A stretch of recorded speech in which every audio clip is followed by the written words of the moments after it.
اللہ کا کرم یہ ہے کہ ہماری پہلی گورنمنٹ تھی جس نے ایک چیز سب سے پہلے ایک چیز ہمیں سمجھ آئی کہ ہمارے اور یورپ کے حالات بالکل ہمارے ان سے بھی حالات مختلف ہیں. ہم وہ پہلی گورنمنٹ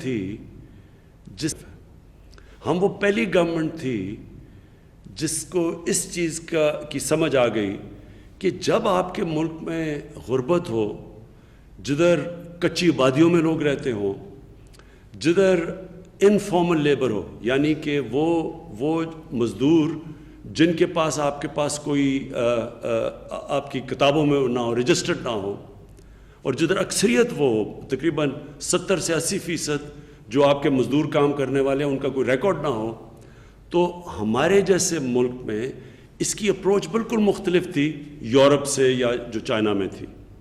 اور مجھے خوشی ہے اپنی ٹیم کے اوپر کہ ہم نے جب آپس میں مشاورت کی تو ہم نے وہ چیزیں کیں جو بعد میں دنیا کو سمجھ آئی. مثلا اسمارٹ لاک ڈاؤن، ہم وہ پہلی حکومت تھی جس نے اس کی بات کرنی شروع کر دی، کیونکہ ہم نے سمجھ آ گئی کہ اگر آپ ایک اسٹرکٹ لاک ڈاؤن، یعنی جس کو میں شروع میں کہا تو میرے بڑی تنقید ہوئی کہ جو کرفیو جب آپ لگاتے ہیں تو یہ یاد رکھیں کہ اس ملک میں کرفیو لگانا بہت مشکل ہے جدھر کچی وادیوں میں اور غریب علاقوں میں اور محلوں میں 7-7 8-8 لوگ ایک کمرے میں ہیں. وہاں آپ پہ اگر آپ پوری طرح لاک ڈاؤن کریں گے تو اس کا مطلب لاک ڈاؤن ہوگا ہی نہیں. وہ کیوں نہیں ہوگا؟ کیونکہ جب آپ ان علاقوں میں، پہلے تو وہ لوگ ہیں جو کہ دہاڑی کے اوپر پیسہ بناتے ہیں، انہوں نے اگر پیسہ مزدوری کریں گے تو بچوں کو کھانا دیں گے، یا یہ چھاپڑی والے ہیں، وہ ہمارے لوگ، رکشہ چلانے والے، یہ سارا وہ ہمارے پاس ایک بہت بڑی لیبر تھی، ایک مزدور تھے، محنت کش تھے، جن کو اگر آپ گھروں میں بند کر دیں تو ہمیں یہ پتہ تھا کہ یہ تھوڑی دیر کے بعد یہ تو بھوکے مر جائیں گے، لوگ تو بھوک کی وجہ سے باہر آ جائیں گے. اور ایسا ہم نے دیکھا کہ کئی ملکوں میں ہوا. 4 گھنٹے کے نوٹس کے اوپر کرفیو ہندوستان میں لگا دیا. تو آج بھی ہندوستان کے اس قدم اٹھانے کے آج بھی وہاں اثرات ہیں. غربت بڑھ گئی، بھوک بڑھ گئی. کہتے ہیں جیسے ہی انہوں نے وہ لاک ڈاؤن کیا اور ان کو وہ وہاں بیچارے پھنس گئے شہروں کے اندر، اور کئیوں نے 100 میل پیدل چل کے اپنے گھروں میں گئے. تو جب اس طرح کا لاک ڈاؤن لگایا تو اس کو کیونکہ لیکن اس میں بھی ہے کہ اس فیصلے کرنے کے بعد ہم نے جب اسمارٹ لاک ڈاؤن پہ آئے، ہم نے یہ بھی فیصلہ کیا کہ ہم اپنے ایگریکلچر سیکٹر کے اوپر ہم نے وہ نہ کسی طرح رک جائے. اور اس کے علاوہ ان مشکل وقت میں، کیونکہ ہمیں کسی کو یہ نہیں پتہ تھا کہ جب ہم یہ اکانومی کھولنا شروع کیا، اور ہم نے پہلے کھولنا شروع کیا، اور ہم نے جب کنسٹرکشن کے لیے ہم نے کھولا، کیونکہ ہم نے کہا کہ مزدوروں کو نوکری ملے، نہیں تو گورنمنٹ کے پاس تو اتنا پیسہ ہی نہیں کہ سب کو ہم پیسے دیتے رہیں. تو اس وقت بڑی تنقید ہوئی ہمارے پہ، ان کے پاس اپنے ملک میں وہ کام کرنے لگے ہیں جس سے بڑی جلدی مگا کہ ہم اپنے لوگوں کو بھوک سے مرنے سے بچانا تھا. کرونا سے بچاتے یہ نہ ہو کہ ہمارے. دوسری چیز جو ہم نے کی اور جس کے اوپر میری گورنمنٹ کو خاص فخر ہے، جو ہمارا احساس پروگرام تھا، کیونکہ ہمیں سب سے زیادہ لاک ڈاؤن کا اثر غریب تک پڑا. جس طرح کہ آج ہندوستان میں ثابت ہو گیا، ساری جو سرویز آئی ہیں ان میں ثابت ہو گیا کہ اوپر والے 15-20% لوگوں کو کوئی فرق نہیں پڑا لاک ڈاؤن. اور بڑے تھوڑے وقت میں، اور اس کا کوئی پاکستان میں بلکہ دنیا کے اکثر ممالک میں اس کا کوئی اور پریسیڈنٹ نہیں ہے. اس طرح کی کوئی اور کسی نے اتنی کامیابی سے اتنا بڑا پروگرام اتنے چھوٹے وقت میں، اتنا زیادہ پیسہ اتنے زیادہ لوگوں کو اور شفافیت سے پہنچایا، جس میں کوئی پولیٹیکل کنسیڈریشنز نہیں تھی. ہم نے بالکل لوگوں کو سے ایک ہمارے پاس پرانے سے جو ان کو نادرا کے ڈیٹا سے، اور پھر ان کو ہم نے پیسہ پہنچایا.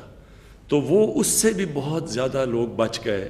جو ہمارا کمزور طبقہ تھا وہ ان مشکل حالات سے بچ گیا، جو مجھے افسوس سے کہنا پڑتا ہے آج ہندوستان میں کمزور طبقہ جن حالات سے گزر رہا ہے.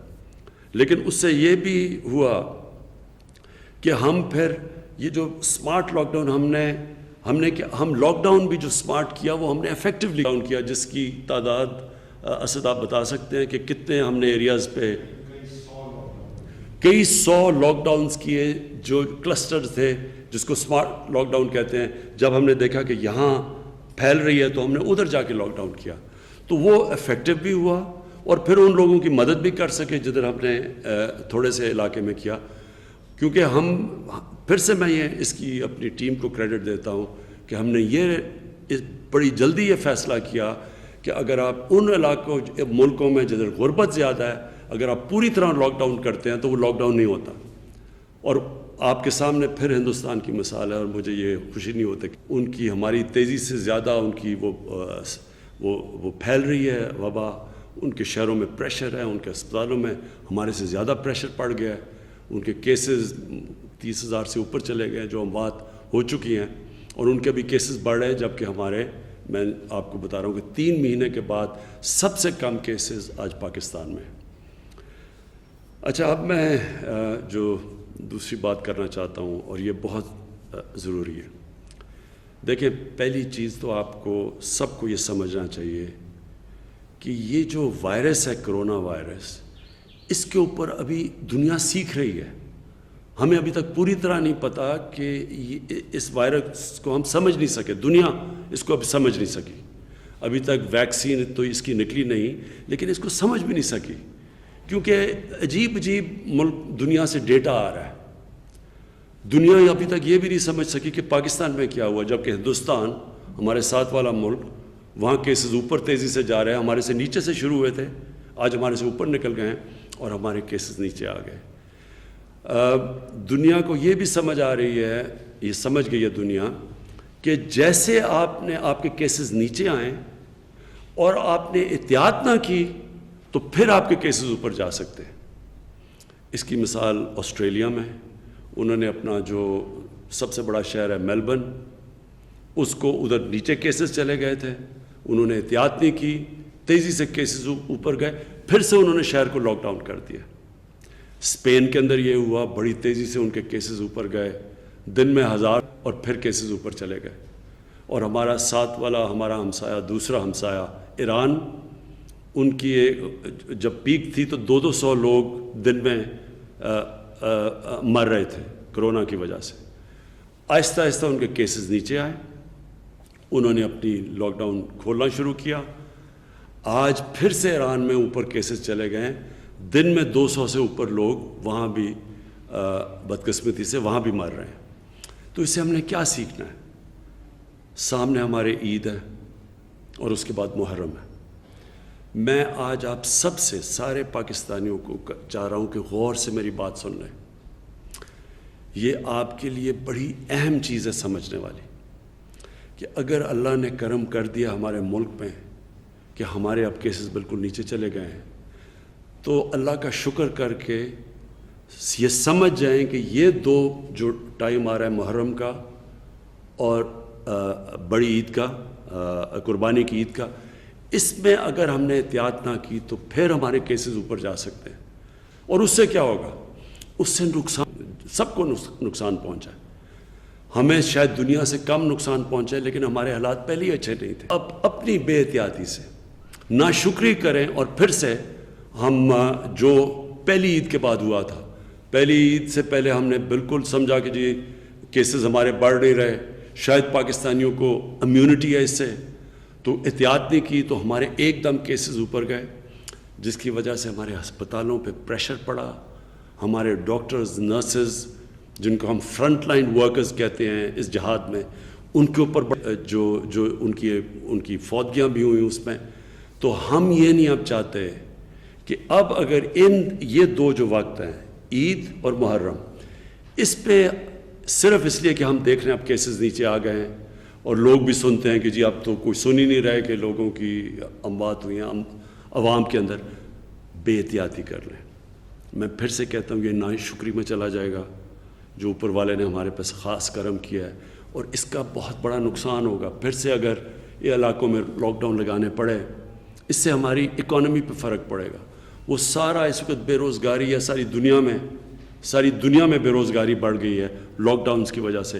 پھر سے اگر لاک ڈاؤن لگائیں گے ہماری معیشت پہ افیکٹ ہوگا, ہمیں روزگار دینے پہ لوگوں کو مشکل ہوگی. اور ہم اتنا بڑا پروگرام لے کے آ رہے ہیں اب, یہ جو ہماری کنسٹرکشن کا پروجیکٹ شروع ہو رہے ہیں, اس کا مطلب کہ معیشت صحیح طرف جا رہی ہے. بے احتیاطی سے کہیں ہم اپنے آپ افیکٹ ہوگی. اور فرق پڑا ہے فورس تاکید یہ وائرس کو کم کرنے کا. تو سب سے پہلے تو یہ آپ اس کے اوپر پوری طرح عمل کریں. پھر یہ جو قربانی کی عید ہے یہ کرنے کا جدھر یہ تو ہم نے ساری صرف گرمیوں کے 4-5 مہینوں میں پیسہ بنتا ہے, ان کے اوپر مشکلات آئی ہوئی ہیں.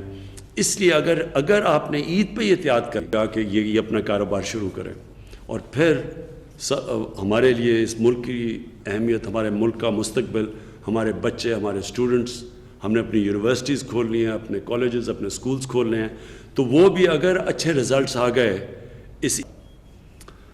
مجھے یہ امید ہے کہ آپ اس کی قدر کریں گے, اللہ کا شکر کریں گے, اور آپ پوری طرح